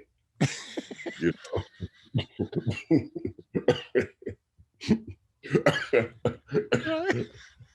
Hey, and here I am on stage with Pavarotti, Who knew? Oh my God. But it's I've come a long way from Howard Street to Hollywood Boulevard, And Howard Street being one of those legendary streets in Akron, Ohio. Hey, that only people from Akron back in the day know about that legend. But believe it or not, I mean, you have to remember, I mean, everyone came through Akron. I mean, I didn't know Clark Gable was from there. Ah, man, it seems like I do. I vaguely remember that. I mean, and a legendary venue in Akron that just the world played was Tangiers. Right. I was going to mention that earlier when you were running all the different places. There was Tangiers as well. Yep. Actually, people still aspire to play Tangier. I took my parents there for one of their anniversaries to see Red Fox and Slappy White. Wow. Yeah. And I'm just, hey, I finally have made enough money to take y'all somewhere. I'm going to take you to see Fred Sanford and his sidekick, and have a great the best seat of Tangiers. Best seat in Tangiers. you know, but it's, you know, I'm like my uncle. My goodness, what a life I have ended up having and living, and it's still going on. That's You know, awesome. at a great Awesome. pace. I mean, I have 3 amazing kids. Still going strong. That's awesome. You know, and there's my daughter right there. Uh-oh. She, well, yeah, they're all in homeschool right now. Got you. Got you. I wanted to ask you, because I mean, man, I mean, we barely even scratched the surface as far as like everything that Kevin has done or whatever. And we named like a couple of, you know, the biggies, but there are like so many biggies in Kevin's list here. But I wanted to ask you, as far as like the music industry back when we were coming up, I mean, through all those years and now, you know, whether it be pre-COVID, during COVID, or, you know, from this point on, how do you see it, or how do you feel about the industry as it is now? Or do you even have any thoughts as far as where it's headed? I'll tell you, first thing I'll touch on very quickly is technology. I mean, you can't get around it, even though I feel that it kind of hinders us. I remember when I could remember 50 to 100 phone numbers because I had to get call from a phone booth, you know. Now with the cell phone, I damn near can't remember my own. Right. It's just the name. Just remember the name. Yeah. You know, and so with the industry, I mean, Ed, old school, not that I necessarily missed that tape machine, but I know as time went on and we're into the tech age, I'm one of the people who know, okay, that's where that fat sound came from the drummer and the bass player, that kick, that tape, you know? Right. I didn't mind back in the day when they'd press record and run that tape and we had to sing it from top to bottom, you know? And not, oh man, just sing that down once, we're flying in, don't worry about it. Right. And let alone how many times you had to sing it from top to bottom. Yeah, that's right. You know, and then I always tell people they first started, they called flying back in the day, they had to splice that tape. Right. Move it, you know. And that was a process. Just to watch that was like a process. You know? And for us, like you just said, Eddie, how many times you had to go from top to bottom, all that did was make us better. There you go. Because, good point. You know, to perfect what you do, to keep from having to do it over and over again, and to be able to double a track and the producer look at you and say, did you sing? Because you were that tight. You know, I mean, we just had to be on top of what we did. It's, oh boy, and I know I'm going to sound like a stick in the mud. I'm sorry. Music is just not what it was. I mean, I respect what they're doing in hip hop and all that, because my goodness, look at, for the first time ever, country music was dethroned last year by hip hop when it came to generated revenue. I didn't know that. Wow. Yes. Boy, a love song when we were coming up, they made you use your imagination. You know, I mean, they, you know, I mean, populated the world without saying one ill word. You know, today, you know, I'm just gonna say it. I'm getting ready to drop my bra. You know, it's out there. And that was one of the things I truly appreciated, even as far as our time coming out, whether it be, I mean, even in movies, you know, things were left to our imagination, you know, and that made it that much bigger because, you know, but now it's like right in your face, you know, you don't have to use your imagination now. Yeah, you know? I mean, one of my favorite movies of all time was Wizard of Oz, you know, and And I still, at 63, in a couple months, I'm going to turn on a Charlie Brown Christmas. I mean, those There you go. were things. Yes. I was this big, you know. Same. I tell my kids, I say, your cartoons can't mess with mine. None. No, You not at all. got all the technology. Your man can go through the keyhole and do all this and that. But music itself is, as I tell my students, and when I do seminars, I open up by saying music is in a state of emergency. You know, melodically,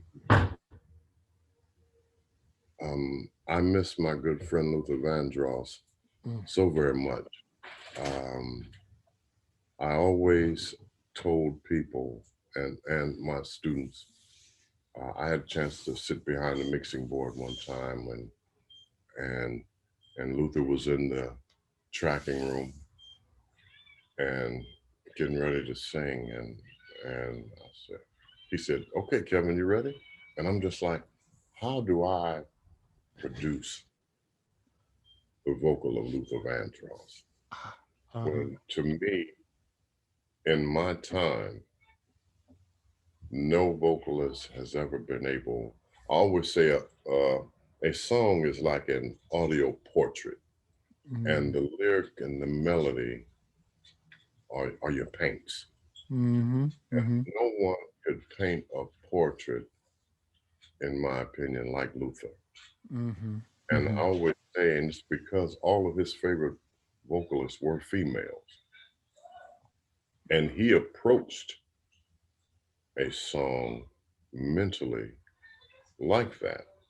You know, I mean, you have, sure, Stevie, you got Hathaway. I mean, there have been a lot of fantastic male vocalists, but Luther truly, truly told you the story. You know, and I look at our vocalists today, and especially the men, and you have, for the youngsters, you got Usher, you got Chris Brown, you've got Joe, a couple of the new ones that, forgive me, I don't even know the names. I've heard them. But you don't have the ones that just make us sit there. I mean, when we used to take our girls to a concert, I'm sorry, you know, hey, what's wrong with you? I said, Luther really singing that song. And I kind of have to do it, you know, because I mean, they're killing you. You know, I don't get that today. And I love the way you put that. You don't have those ones now that just make you sit there. Yeah. They're just, you know, just like oh, you get caught up, you know, you get so caught up. I'll never forget Civic Theater, the first time I saw Earth, Wind and Fire. When I left the Civic Theater, I left there thinking it was going to be Earth, Wind, and Kevin someday, because I've never seen anything like that in my life. Right. Same. Same here. Forget when you guys in Raw Soul opened for Rufus and Hughes Corporation. Oh, you remember that? Oh my gosh, you remember that? Yes. You know, I'll never forget that, Ed. I mean, and man, Shocker. Yeah. Because it was us. Hughes Corporation was on there. Yeah, Rock the Boat and all that. Yep. No one had done that at home since I would probably have to say Revelation Funk, James and those guys. Yes. No one had opened for a big show like that at home. You know, so that in itself said that the people a part of Raw Soul were headed for greatness back then, and they didn't even know it. You know, and to touch upon an earlier point that you made earlier, I mean, looking back on that now, because you just totally just took me back. Looking back on that now, it's like we touched upon earlier. For us, it was like that's what we do. You know, it wasn't like you know, like you go in there and it's like we're excited to be playing for them, but we got to be sure that we are on our P's and Q's and this and that and the other. That's what we did in Akron. I mean, it was important. It was important. This wasn't just like you know.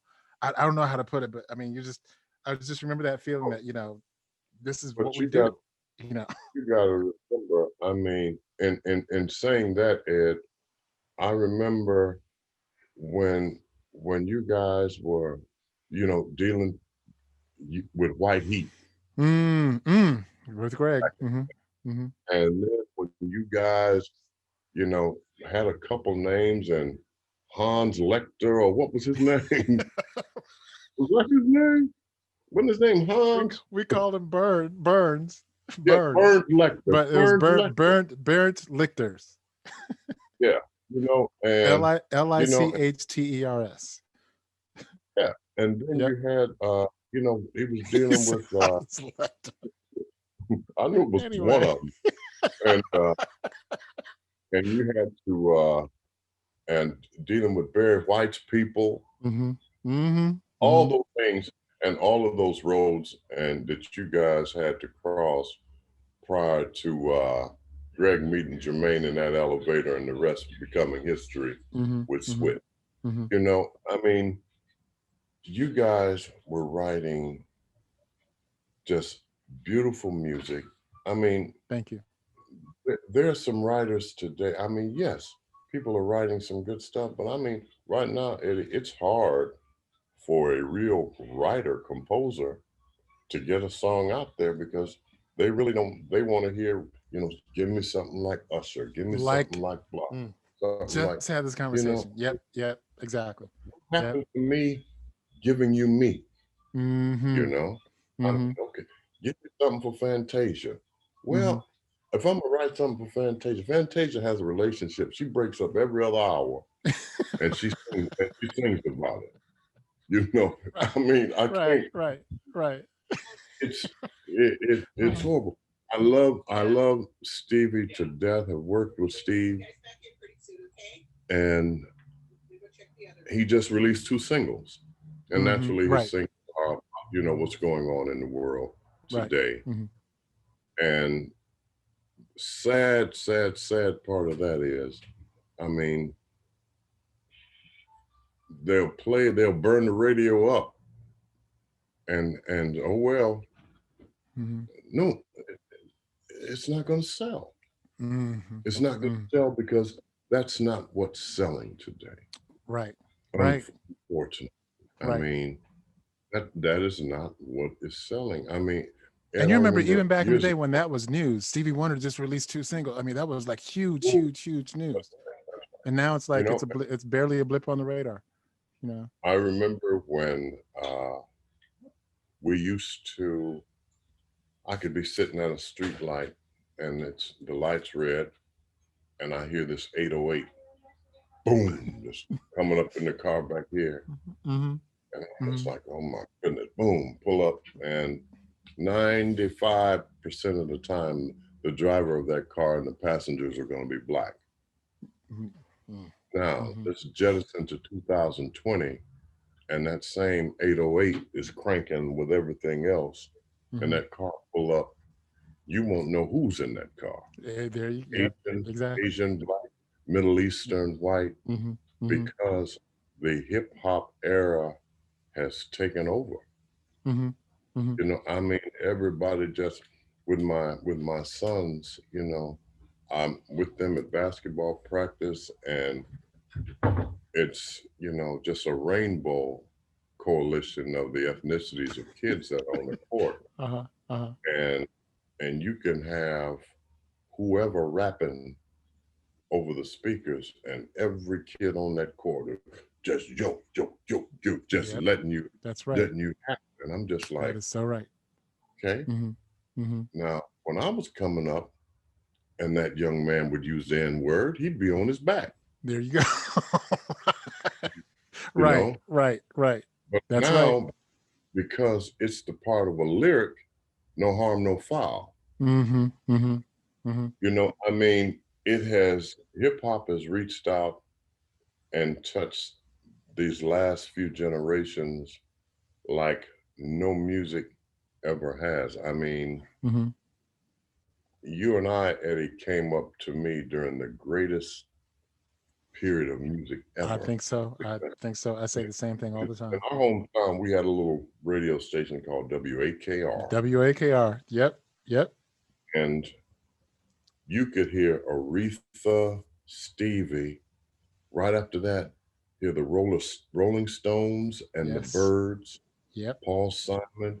After that, hear James Brown, hear the Jackson 5. After that, hear Simon. Freddie. What were all the country guys too? Because we heard them too. What I remember. Well, no, you got to remember what happened with that. With country, we had to roll it over to Whistler. You're right. You're right. You're right. You're totally right. And hear old Jay Bird. Yep. Old Jay Bird. But that was my mom's station right there. You better not turn Whistler off the radio, you know. But that was the thing. We grew up hearing and singing it all. I mean, the Love Spoonful. What a day for a daydream. I mean, oh yeah. Yep. Right. Yep. You know, I mean, Diamond Girl. And from beginning to end, not like little pieces. And I mean, we learned that stuff. Right. Learned from beginning to end. And that's why, I mean, our love for music was just, I mean, it embraced us. Right. Embraced us. Yes. I mean, now, and because of technology, I mean, our kids listen to what they want to. Yeah. I mean, and it's not that we were force-fed all of these different amazing genres of music. That's all we had. I mean, just like TV, we had 358. Right. Then one day. And every once in a while, was it 23? It would come in for about 5 minutes and then go back on the UHF channel. Then we got 23, 43, and 61. There it is. You know? It is. Yep. Yep.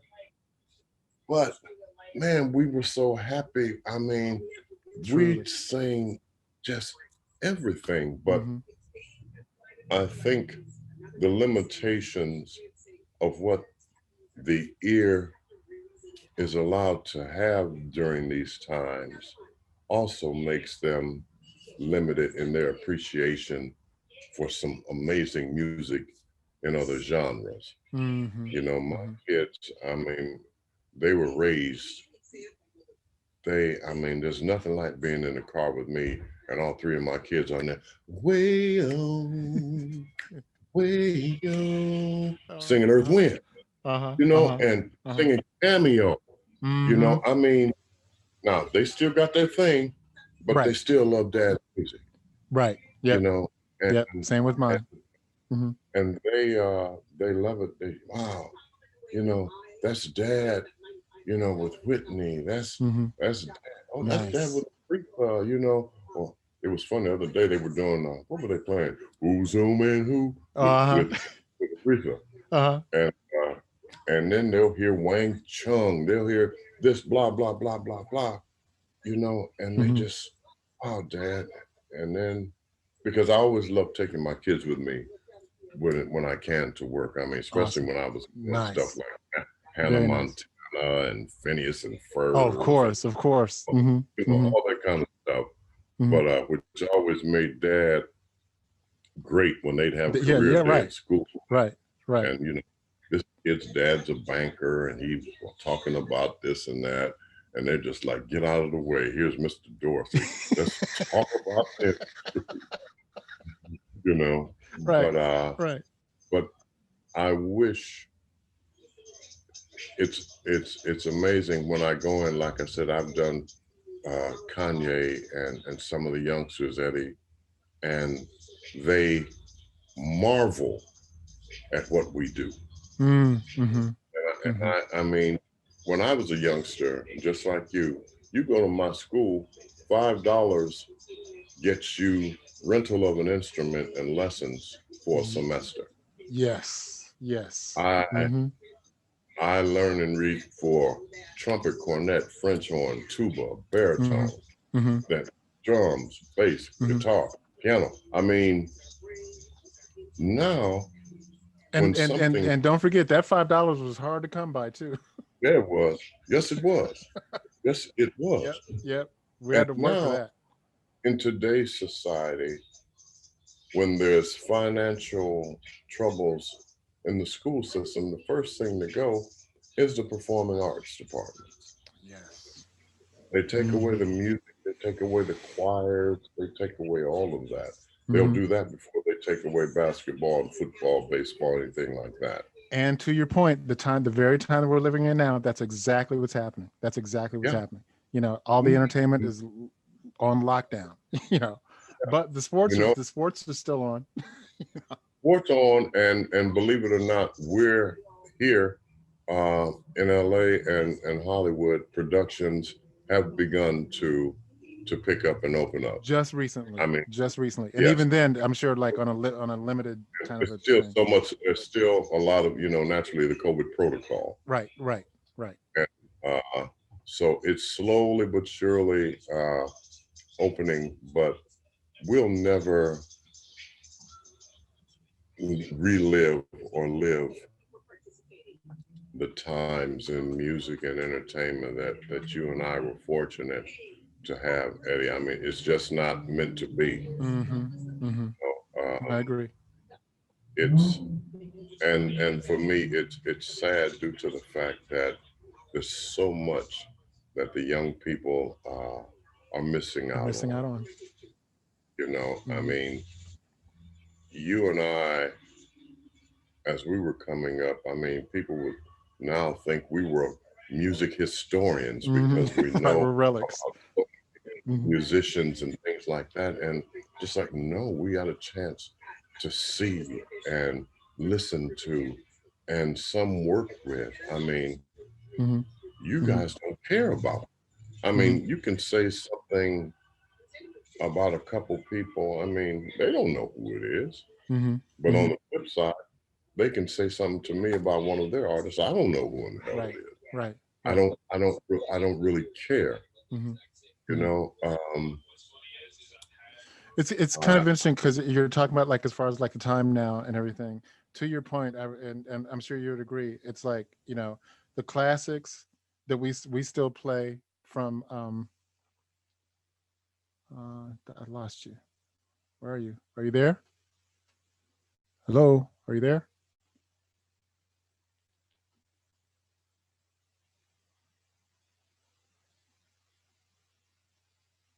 got you, Okay, cool. So, man. that's all right. Lost you for a second there, and this will be edited out, so don't worry about it. I So, got you. but But I was making the point then as far as like the time that we're living in now, as opposed like when we were coming up, like you said, that was like the best time, as far as musically, yes, and I totally agree with you. And you can compare the music. It's like the cover bands and all that stuff are still playing the music from back then, and you wonder how much of that is going to be played like from this period in another 40 years. I'd be willing to guess that still that stuff from back then is going to be played then as opposed to the stuff now then. Does that make sense? well, um, here's the big thing, Eddie. I mean, you and I, we have had the chance to really. We came up through an era when an artist had a career 25, 30 years. mm-hmm. I mean, now it's all about. I mean, you can be happy if you get a hit and got a few years in the game. There you go. You know, Exactly.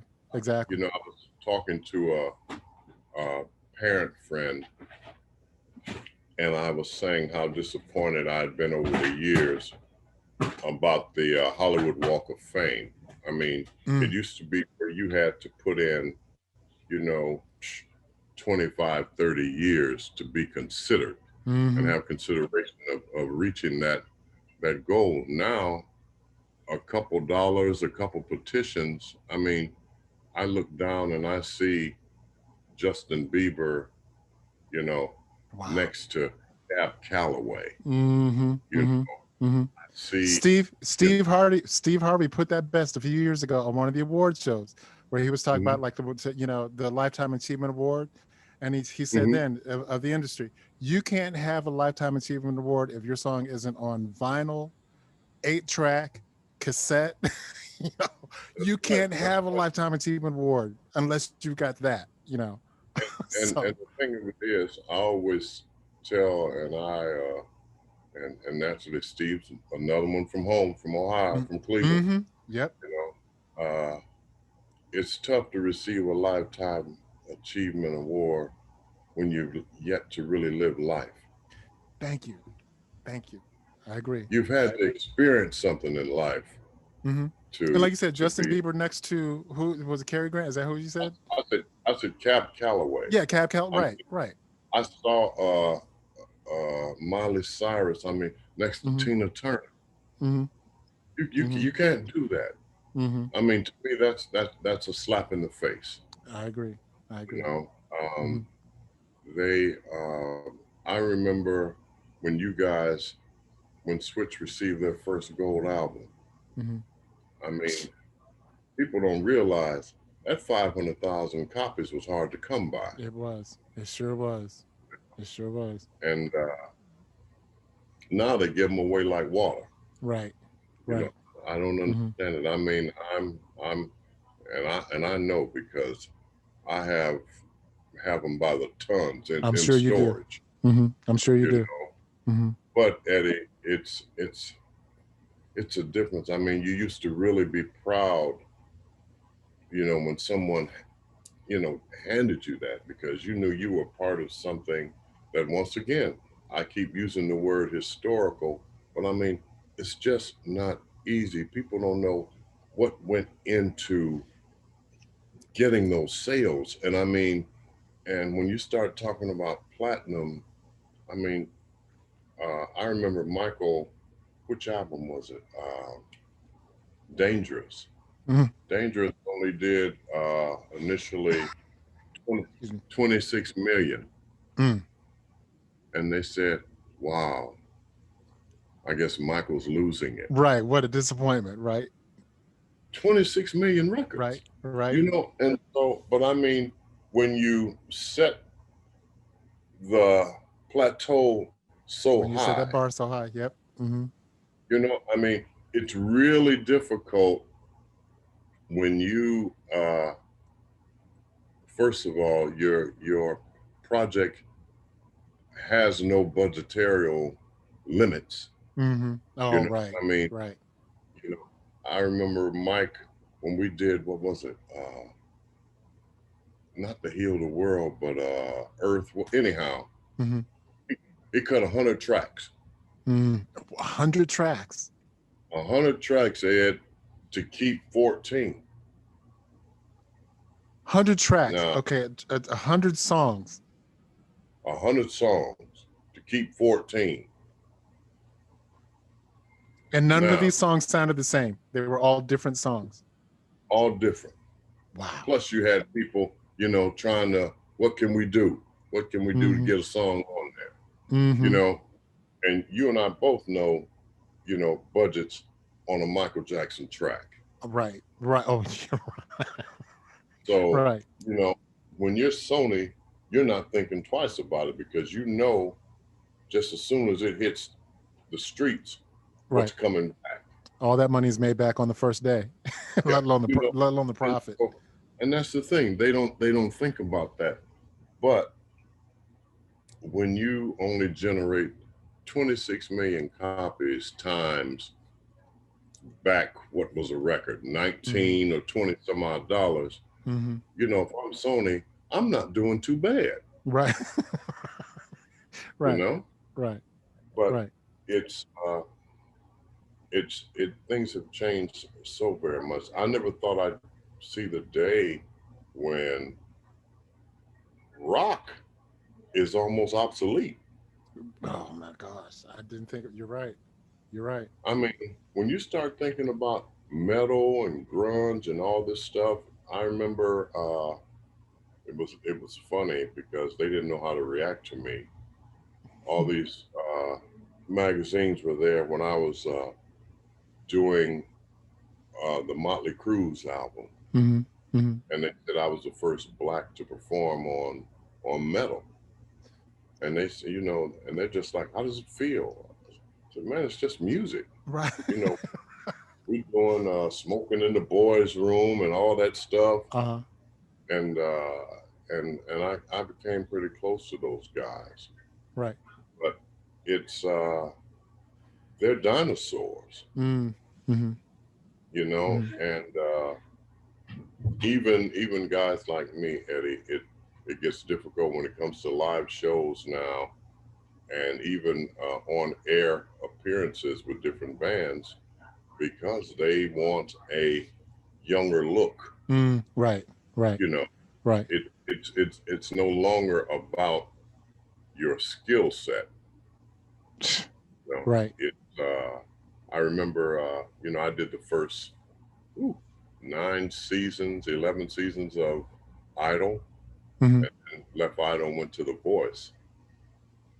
And you know, I remember it was just truly about The Voice. I was traveling all around the country doing auditions to Mm-hmm. send people to LA. Right. Right. And so we had a production meeting. I think we were in Atlanta or Chicago, one of them. And they said, today, I need you to find me the next Justin Bieber, find me the next Beyonce. And I'm just like, ho, ho, ho, ho, ho. That's not what we do. It's The Voice. Right. And suddenly, from that day on, our show was becoming, for lack of a better term, almost scripted. Oh, wow. You know, Okay. because I'm sitting there and I have some people who are just killing. Mm-hmm. I'm Mm-hmm. just like, woo, Mm-hmm. and can't wait to give them this red card. And I said, that's, Mm-hmm. that's thank you very much. You'll hear from us later. Mm-hmm. You Mm-hmm. know, and Mm-hmm. I'm just like, it was killing me. So I had this one girl that came on. I said, they're gonna just get mad at me. I gave her that red card, and they stopped her the next round. They stopped her. No, no, no. And then they came back to me. We told you what we're looking for, Mm-hmm. you Mm-hmm. know. And I'm just like, come on, people. I mean, it's singing is becoming, I mean, almost like jazz, almost becoming a lost art. Ah. Mm. You know, Mm-hmm. there no more. I mean, R&B doesn't exist right now. Mm. Right. Ah. There, I mean, Eddie, right now, Warner Brothers was That's a the good point. last label to shut down their rhythm and blues department. They actually shut it down. I mean, all of them have. Wow. You know, I mean, Motown. Is that a good thing? Do you think that's a good thing though? Because now there are no separations. It's all music. Well, it's not, because it's Of the still genre itself. it's all either now you're pop or you're hip hop, your rap, your Ah. country, your jazz. Some labels still have a blues department, uh, but there are no more R&B departments because they say there are not enough R&B vocalists. Oh, wow. Mm. I see your point. Yeah, I Mm-hmm. mean, it doesn't exist. I mean, Mm-hmm. when your Jennifer Hudsons, your Fantasias, your Beyoncés, people like that, they're surviving because of their pop side. Their Mm-hmm. audiences, you Mm. know, I see. I are see. very diverse. You Mm-hmm. know, I Mm-hmm. mean, back in our day, R&B was the thing, because It I was mean, the thing. It's we had right. we had them Definitely. all, Mm-hmm. and Mm-hmm. pop didn't exist. It was Mm-hmm. pop. If you had R&B, you had rock, you Mm. had country. Mm-hmm. You know, Mm-hmm. uh, but now, you know, like I said, you have pop, you have hip hop, Mm-hmm. you have Mm-hmm. rap, and those are the top three royalty making and just overall money generating genres that we have. Mm-hmm. You know, Mm-hmm. and Mm-hmm. I don't think it's good, because we don't have, like I said, you got Chris Brown and Usher Mm-hmm. Mm-hmm. and Joe, but now all three of them lyrically and groove factor wise are all hip hop. Got you. Right. I'm Right. I saying, see. I when, see. when And those, what I meant by that, as far as like back when we were coming up, I mean, a classic line from the Funk Beats movie. You know, we're always why we got to cross over. We're something, and that's what I meant by that, as far as like the difference and all that. Yes. It's tough because they found themselves at the mercy of the labels. Okay, hip hop is really growing now, so we need you to spice up your lyrics a little bit. Yep. We need you to do this a little bit. And I mean, man, it was fun to be able to I mean, we take a girl out, and while you're riding, you're on your way home listening to Teddy Pendergrass. Teddy was doing all the work for you. Yeah. Teddy. Hey. Teddy. Right. Right. Put on the Isley Brothers. Let Ronald go on and get me home. Right. You know? Right. So, we don't have that anymore. We don't have that, and to me, they just don't know what they're missing, because you had a lot of writers who their specialty was ballads and love songs. You know, everyone can't write a groove. Right. That's true. That's true, and that's okay. You have musicians. I mean, like for me, my strong point has always been anything ballad, mid-tempo. That's been me. And I don't know.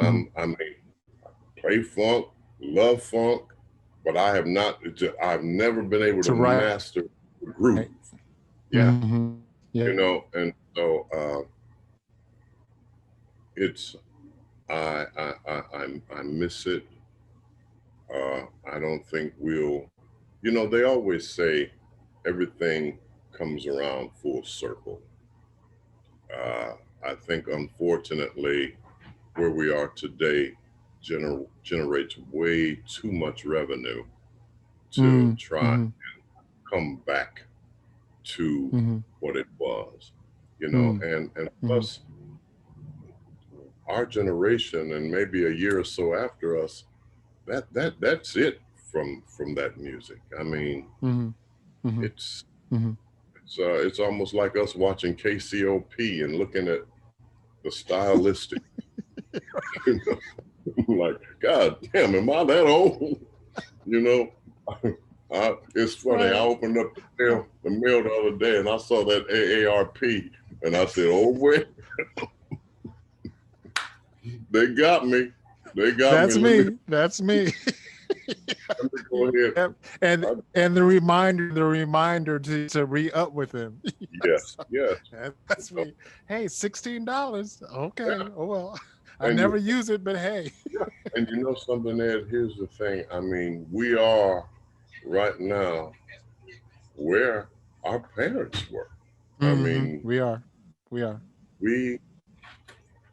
I mean, everything that we do now. I mean, we sit and I think about the artists that I've worked with, which, like I said, are just legendary. Yeah.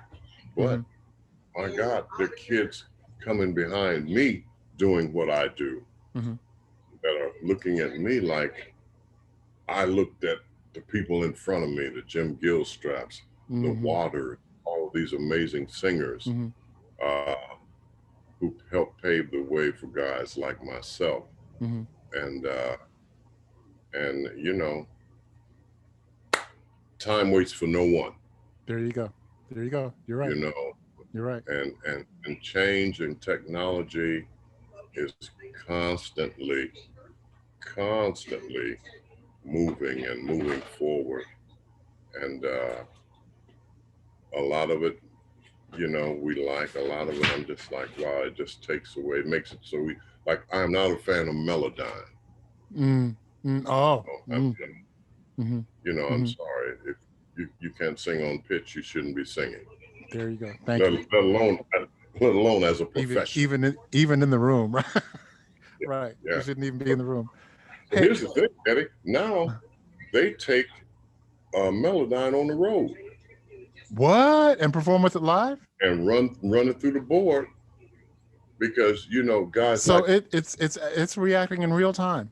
yes, Wow. because you got to remember guys like Drake used the Melodyne for something that we used to use and call the vocoder.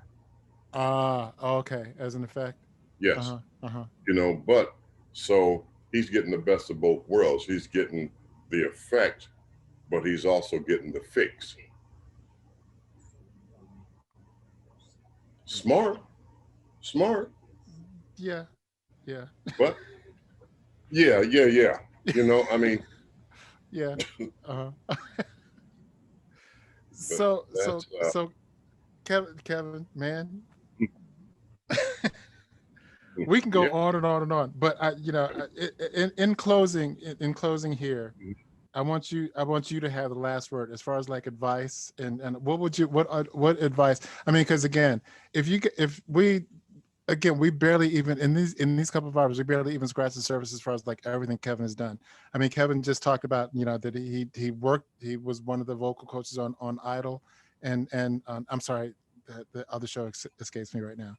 The Voice. The Voice. And again, like I said, I mean, we just kind of touched upon that. He's done all these amazing things with all these amazing people. So if you want to know, I mean, you got to look Kevin Dorsey up, and Kevin Dorsey, the singer, not the other Kevin Dorsey. Kevin Dorsey, the singer. Look at what this man has done. I'm proud to call him a friend of mine from way back. We talk about Akron, Ohio. Shout out to Akron. Philip Ingram. I'm so proud to call this a friend of mine. With that, I want you, please give the business, with all your knowledge and a professor even, what advice would you have to offer like those that are up and coming in the business right now? Those who are up and coming, and I told this to Neo, who I had the pleasure of being his musical director. I didn't know that. See, look out, Kevin. Anyway, I'm sorry. Educate yourself. Please, no matter how talented your instrument may be, please learn to read music. It will take you and put you leaps and bounds above other musicians. I mean, yes, they may outplay you, but believe me, you will get places that unfortunately they will not. The industry, I can totally vouch for that, but you're yes, absolutely right. the industry is changing day after day, just like instruments. I mean, something new comes out almost every hour, it seems. But stay to the course, not being a person who is, a dark cloud. Everyone is not made for this industry. The entertainment industry is not one for the faint of heart.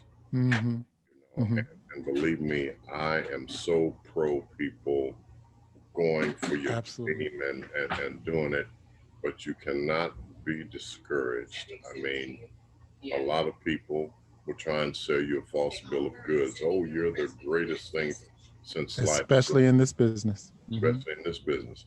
And you have to be honest with yourself. You know, before you even begin trying, if you think you truly have a shot to be something special in this industry. It's become an industry of the young. It used to be where you could even start a little late. It didn't matter. Right. You're right. Still have a hit because you were talented and had great music. Now, my God, 23, 24, you're on the downslope. Right.